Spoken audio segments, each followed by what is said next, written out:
In just under 2 months, I'm gonna be getting married, which is very exciting.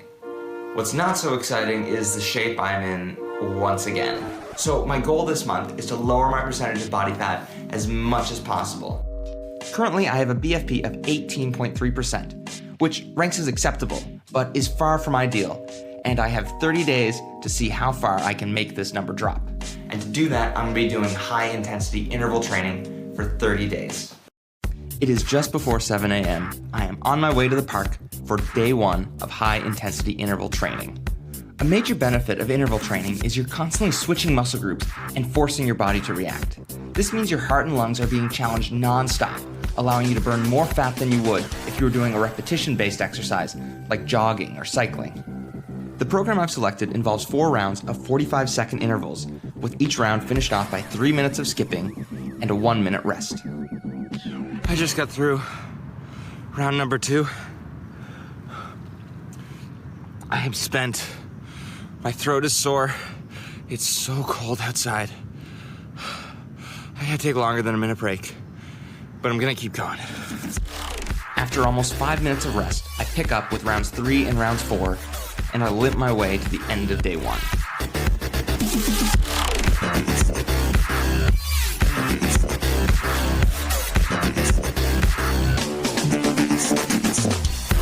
So, early observations, that was incredibly hard. The cold air just proved to be such a challenge for my lungs. They are exhausted and just feel weak. I am spent, but I gotta go home and stretch out, shower, and I'm probably going back to bed. On day 2, I hit the gym for weight training. My goal this time is to stick mainly to superset exercises and a full body weight routine. That way, I'm keeping my heart rate elevated and I'm burning calories while I'm building muscle. I set up a routine of alternating between weightlifting and interval training for 6 days straight, and I leave Saturdays for rest and recovery. One advantage of filming myself during these workouts is being able to go back and look at my technique on individual exercises to see where I'm getting it wrong. Look at how little I'm bending my knees on these kettlebell squats, and how high my butt is doing mountain climbers. These are 2 exercises I'm gonna need to work extra hard at keeping my form on so I'm not compromising my workouts and I'm getting the full result of each exercise. So this morning I wanted to mix things up and try and work interval training into my sprinting. My goal is to elevate my heart rate between 85 to 95% of its max capacity in short bursts. Then I cut my speed back to a simple jog to allow my body to rest. After that, it's time for another sprint.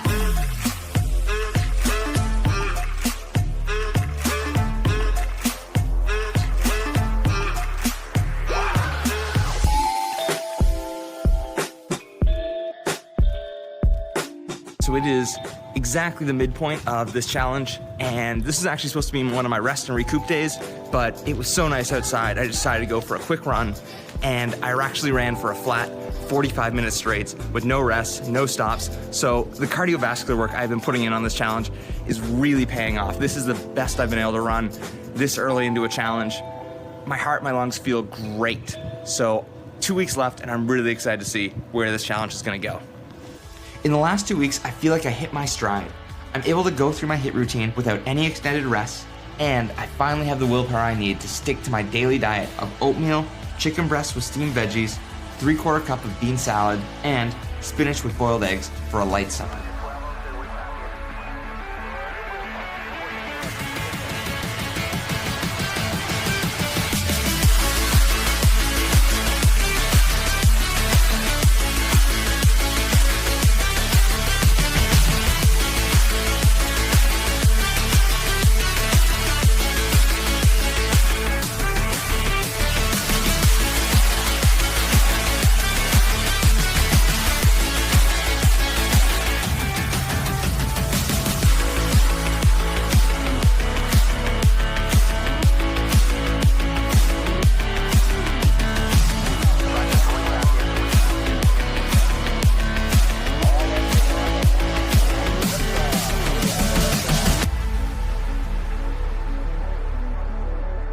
So that was it.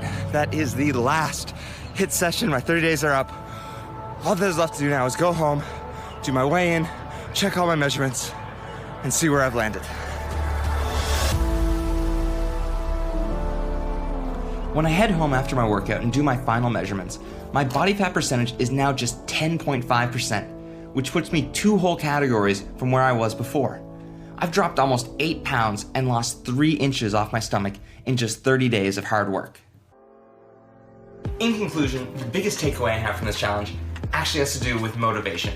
This is my 3rd fitness challenge that I've taken on for Goal Guys, and I'm doing a terrible job of maintaining my results after my challenges are complete. So it seems like the only way I can stay motivated is if I'm continually taking on new fitness challenges. So starting next week, I'm going to take on a new challenge to see how many inches I can add to my shoulders in 6 weeks. Thank you so much for watching, and we'll see you very soon. Cheers.